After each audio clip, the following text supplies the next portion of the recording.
Eh, Beliau ini adalah anggota dewan yang sudah 2 periode kalau tidak salah Pak di Kota Makassar, dan untuk periode 2024-2029 beliau berada di Komisi D Kota Makassar yang tentunya membidangi tentang kesejahteraan rakyat dan yang Pendidikan. melingkupi tentang kesehatan, pendidikan, perlindungan anak dan perempuan, dan pemuda dan lain-lain.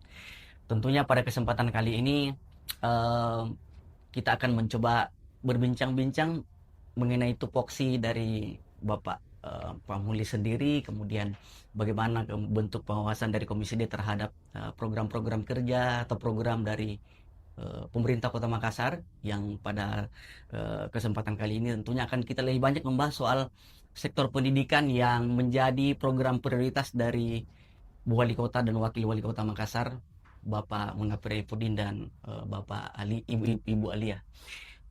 Sejauh ini Pak, kalau melihat 1 dan memasuki 2 tahun kepemerintahan Bapak Munafri dan Ibu Alia, seperti apa Bapak melihat secara umum khususnya untuk program pendidikan di Kota Makassar, Pak? Ya, terima kasih banyak Dinda Rahman ya. Rahmat. Ya. Jadi memang ini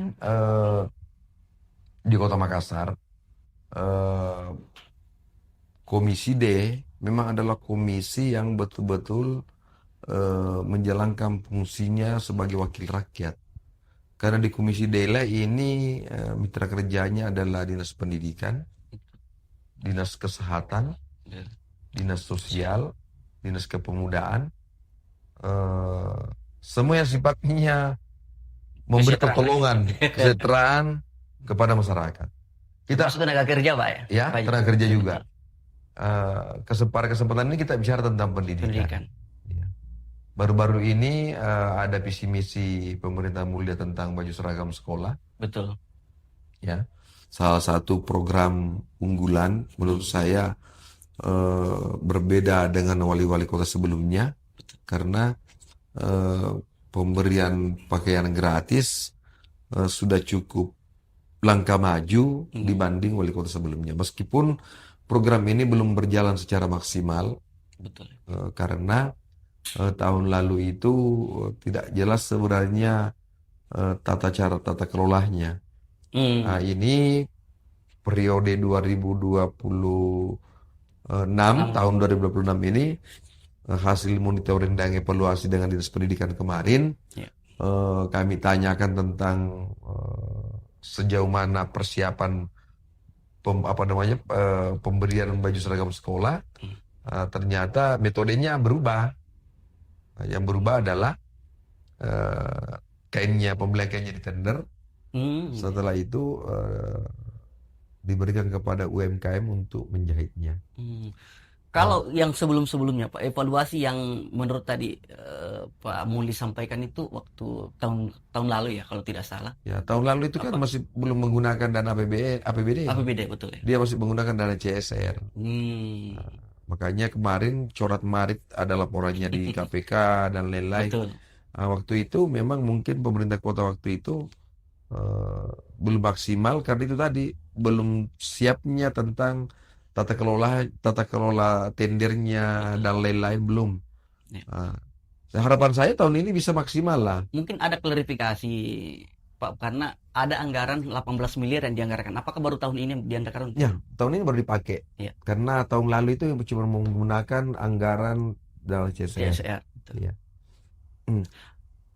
Apa yang menjadi stressing selain secara teknis tadi itu pengadaannya Pak untuk ke depan untuk tahun ini pengadaan seragam ini? Jadi hasil monitoring evaluasi Betul. kami kayak gitu memang kewenangan penuh daripada Dinas Pendidikan. Sekarang ini metodenya adalah kainnya yang ditender. Oh, kain Kain yang ditender, ya. ya, kain kualitasnya, harganya. Betul. Terus setelah itu dijahit oleh Ya. apa namanya? UMKM yang UMKM disebutkan yang tadi. ada. Kalau saya sebenarnya Iya.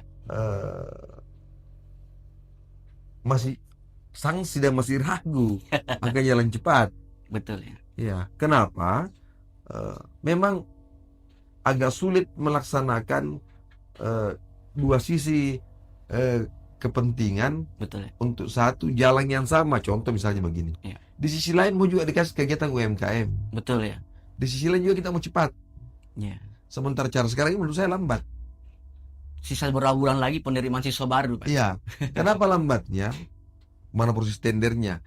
Kalau satu kali proses tender maksud saya, UMKM untuk baju sekolah ini kasih porsi UMKM yang tempat lain. Bukan Betul. berarti saya tidak memberdayakan UMKM. Betul ya. Tidak bisa jalan kalau kita memberdayakan UMKM mungkin juga cepat.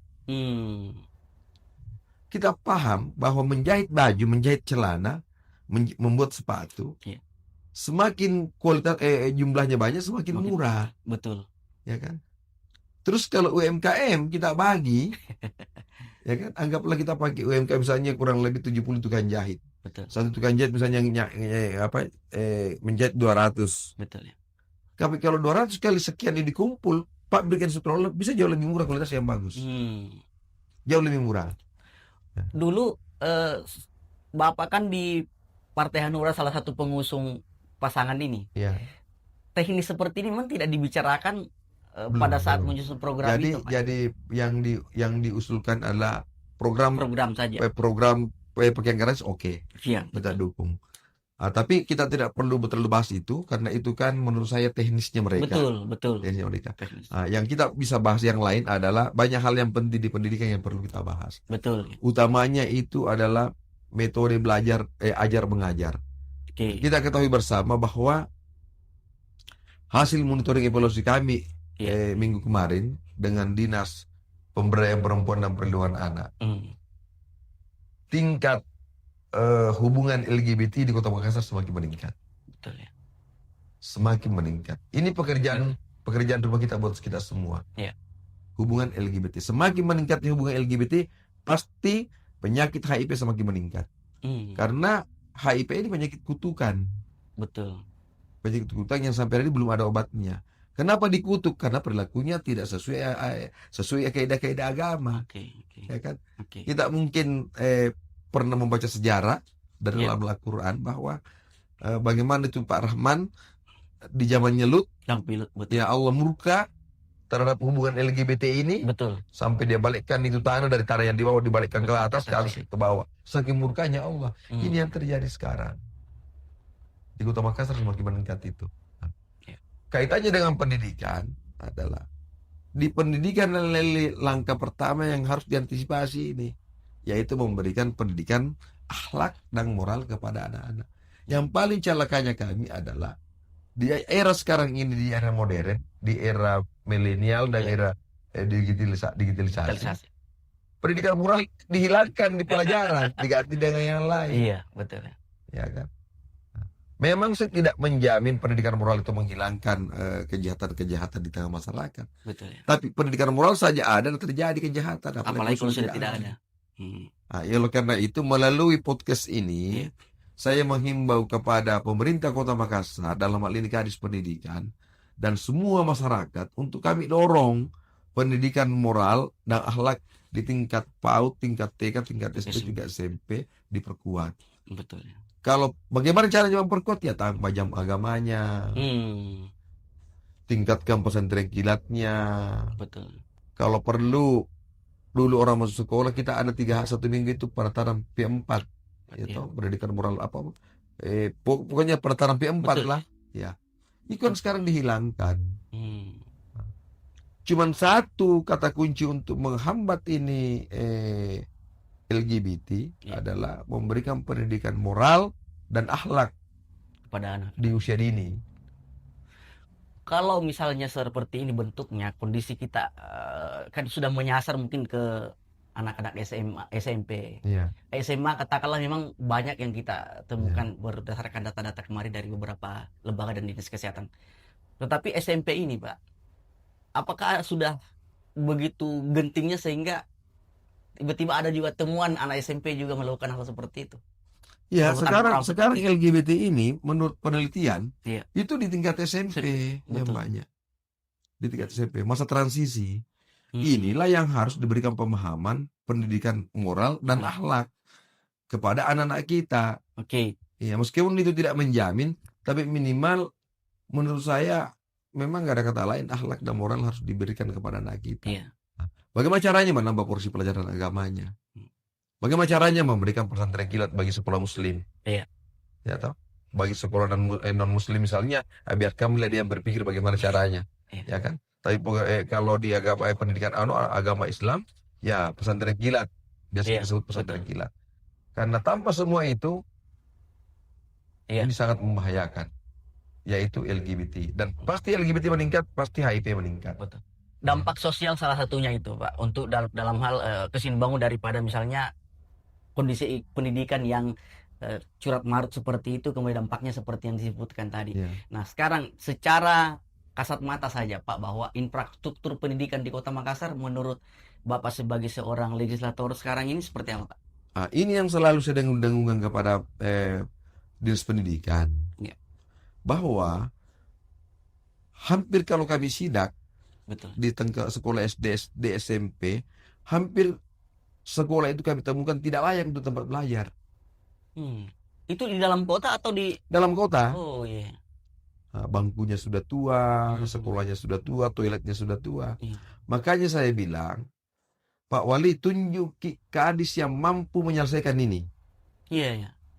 Atau tunjuki kadis yang mampu menyelesaikan ini, bukan cuman apa namanya, meskipun pembelajarannya bagus, kalau tempat kelasnya tidak bagus, Fasilitas sarana dan prasarananya tidak mendukung gitu, Pak. iya. Kemarin kami temukan di Dayak anak sekolah umur, kalau SD kan umurnya antara 7 tahun sampai 12 tahun ya. Iya.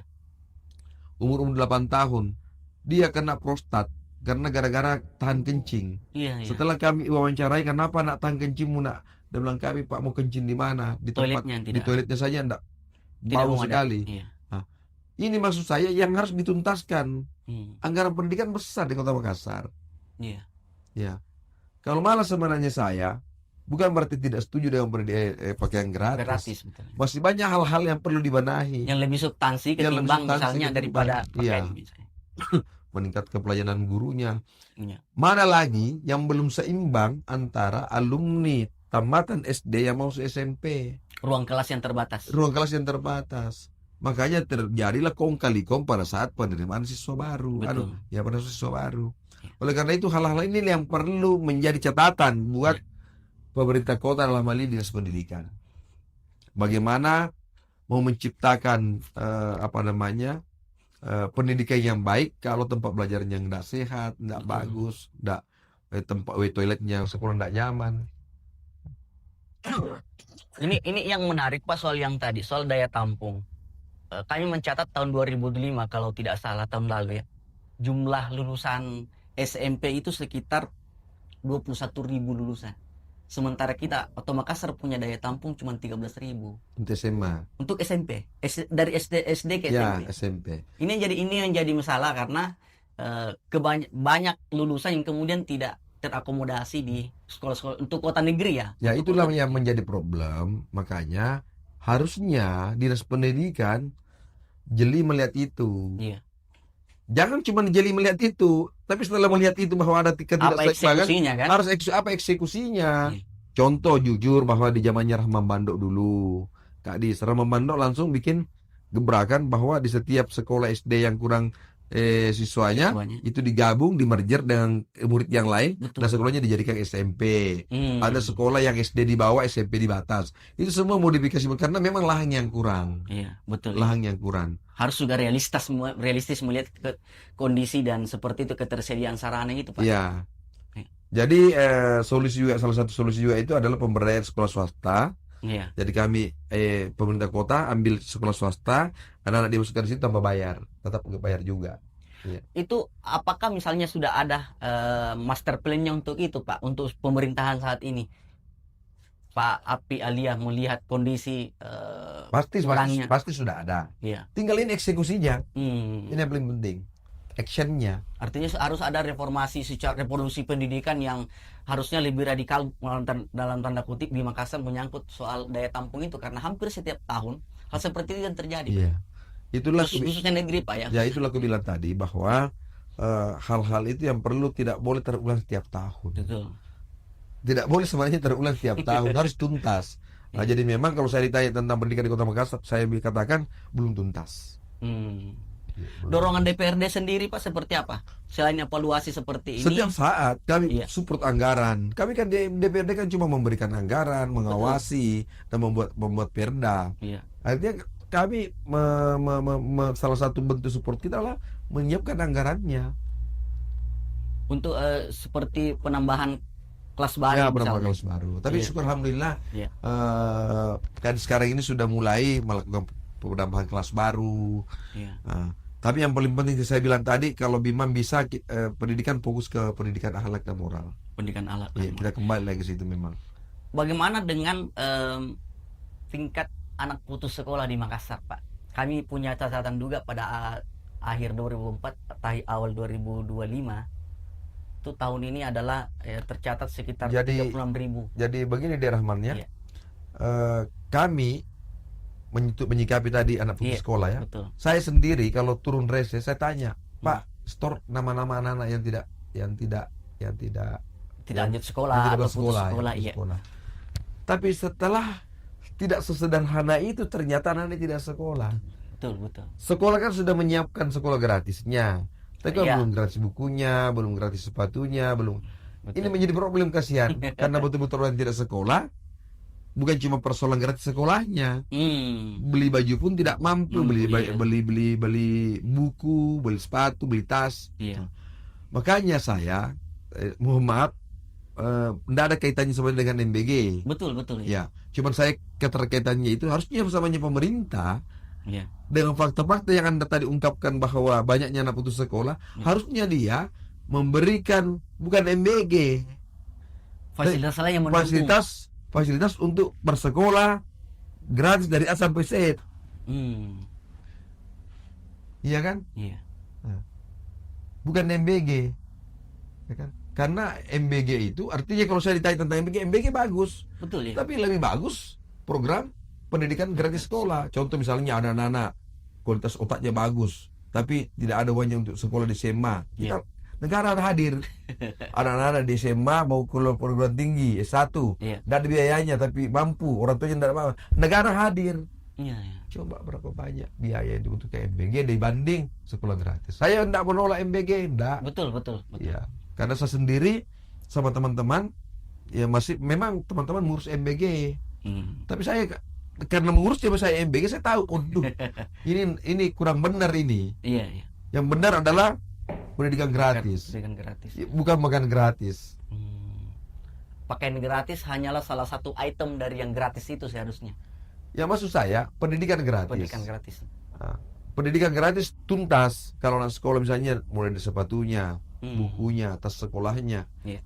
Ini sebenarnya yang dibutuhkan masyarakat kita. Kenapa saya bilang MBG tidak bagus? Saya kan masih lahir di era 70-an. Iya. Dulu tidak pernah makan bergizi, bisa juga jadi Bisa anggota DPRD. bisa juga sekolah sarjana. Iya, iya. Saya dulu makan pas-pasan. Malah nggak pakai sepatu. Tidak paling masuk di sekolah. Iya. Makan orang tua kita tinggal di kampung. Betul, betul. Ya, pastilah makanan kami tidak bergizi. Tapi kenapa saya bisa sarjana? Karena itu tadi mindsetnya kita tadi bukan pakai turun gizi. Betul ya. Jadi mungkin saya bukan berarti tidak setuju dengan programnya Bapak Presiden Prabowo, tidak. Iya. Lagi-lagi saya mengeluarkan hati nurani saya bahwa Bapak Presiden lebih tepat pemberian pendidikan gratis daripada makanan gratis. Oke, oke. Di periode pertama Bapak di DPRD kemarin ada untuk program pendidikan mungkin pemerintahan yang lalu ada semacam kayak sepertinya beasiswa anak lorong. Iya. Mungkin Pak Misbah Pamuli sendiri pernah mendengar itu bahwa ada beasiswa anak lorong yang itu setidaknya bisa mengantisipasi atau memutus anak-anak yang putus sekolah ini. Ya. Jadi sebenarnya Derhaman ini program ini sudah masih jalan juga. Masih jalan. Masih jalan. Cuman lagi-lagi kami dari DPRD memperketat pengawasannya. Betul ya. Jangan sampai orang yang menggunakan itu orang yang tidak berhak. Iya. Lagi-lagi pengawasan di situ. Betul. Ya, jangan sampai program itu program itu dimanfaatkan oleh orang-orang yang tidak berhak. Ini yang perlu kami awasi. Iya. Kami awasi. Dan itu seperti kentut. Kedengaran ada baunya tapi susah Iya, untuk susah susah dilihat. dibuktikan. Iya. Tapi insya Allah berdasarkan tadi pertanyaan eh, Rahman, saya akan minta data penerima Betul. Beasiswa anak beasiswa lorong. anak lorong, baru saya cek satu-satu apa betul atau tidak. Ya. Iya. Apakah masih tetap jalan sesuai dengan yang dilakukan oleh pemerintah sebelumnya? Saya sendiri sering mendengar, tapi saya sendiri belum lihat siapa sih yang siapa sih yang terima itu. Iya, betul.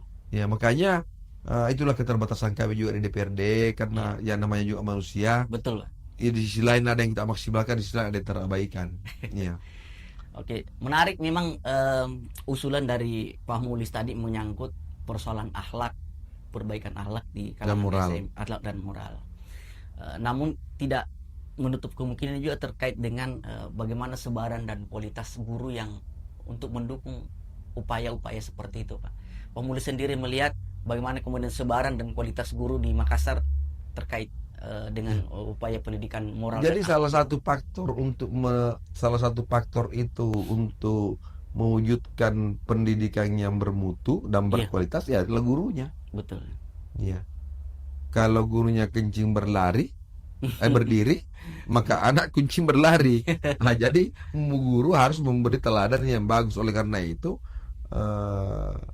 negara harus hadir untuk memberikan juga pembinaan dan pendidikan kepada guru-guru.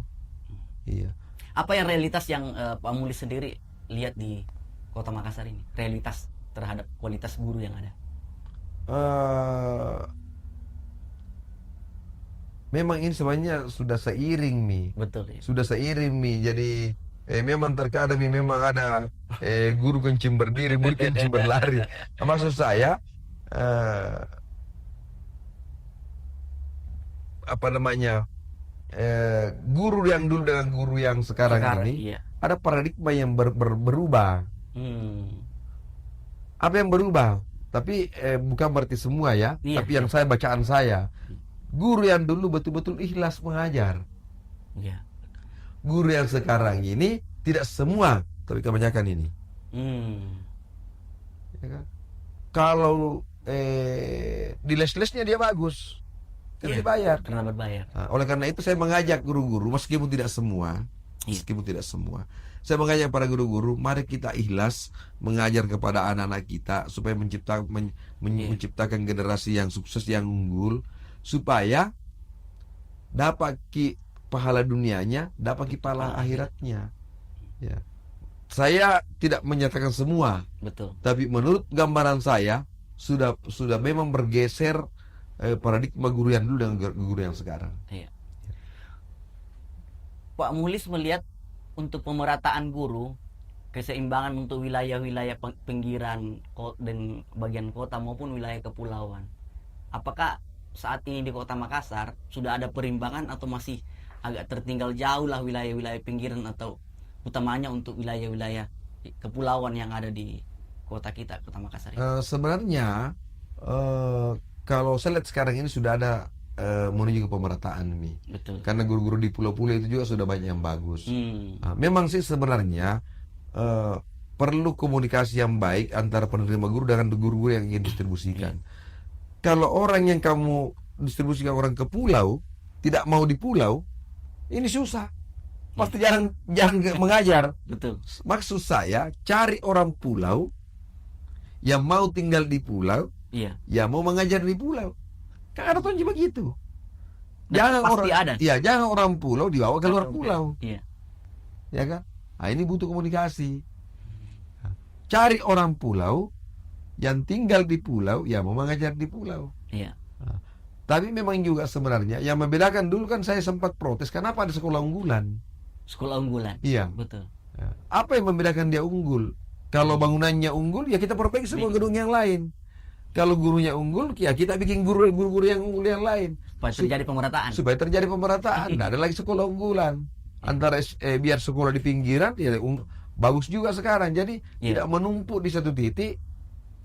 Karena kalau terjadi penumpukan satu titik di sekolah, maka terjadilah namanya materialistis. Iya. Ya kan? Dibatasi orang masuk, ada orang lewat jendela membayar. Karena orang di situ sudah mau sekolah di situ. Contohlah, anggaplah SMP 6 misalnya.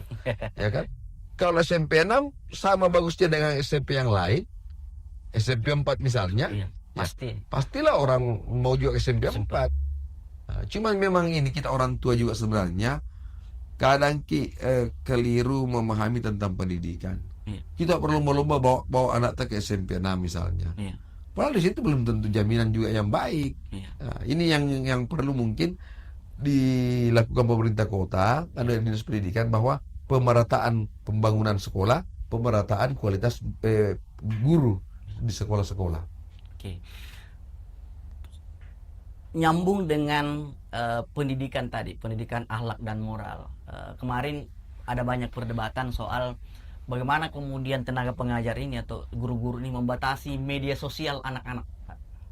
Media sosial, karena ada kecenderungan kenapa misalnya ada aktivitas LGBT tadi yang kita sampaikan merebak ke sampai SMP, juga tidak dilepas dari akses mereka terhadap digitalisasi handphone gitu.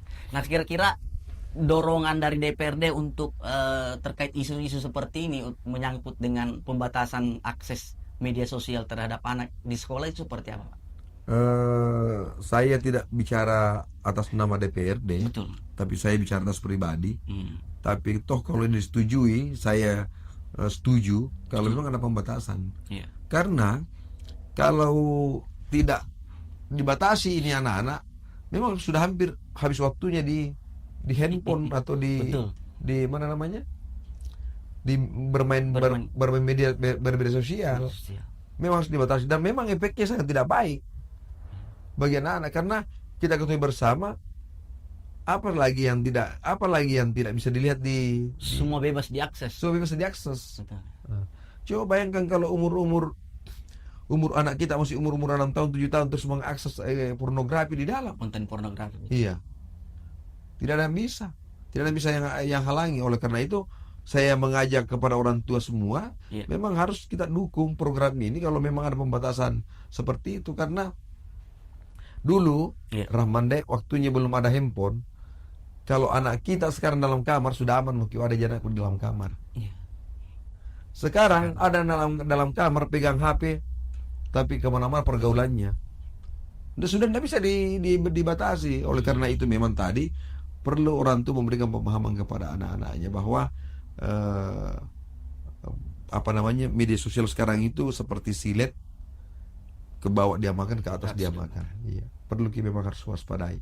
Dan memang zaman sudah berubah, tidak bisa memang tangkis, memang satu-satunya jalan adalah akhlak dan moral. Iya. Kalau melihat kecenderungan sosial anak-anak, Pak, di sekolah, misalnya karena keseringan mengakses konten-konten seperti itu, konten-konten kekerasan ada, Pak, judi online, kemudian bullying di sekolah, membuli teman-temannya, itu menjadi pekerjaan rumah dari orang tua dan guru, Pak. Iya. Nah, kesinambungan seperti inilah yang kemudian kadang-kadang kadang-kadang orang tua selalu menitik beratkan pendidikan seperti ini di sekolahnya, padahal dia kebocoran juga di rumahnya seperti itu, Iya. Pak. Nah, kalau melihat faktor seperti itu, banyak kejadian perundungan, pembulian di sekolah, Pak, malah terjadi di sekolah, menjadi korban siswa-siswa seperti itu. Bapak melihat di Makassar seperti ini, kecenderungannya seperti apa? Potensinya. Jadi apa namanya? Lagi-lagi orang terjadi pembulian di sekolah-sekolah. Iya. Ada beberapa kasus kemarin saya tangani. Intinya memang satu, anaknya tidak berakhlak dan tidak bermoral. Kalau anaknya tidak berakhlak dan bermoral, dia tidak akan lakukan itu. Iya. Ya. Yang kedua memang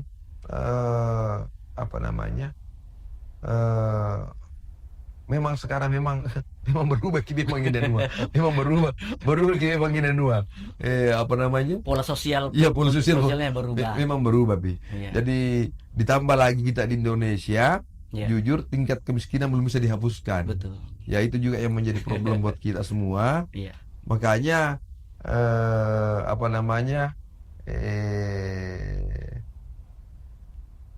sampaikan para pejabat-pejabat berhenti bagi korupsi.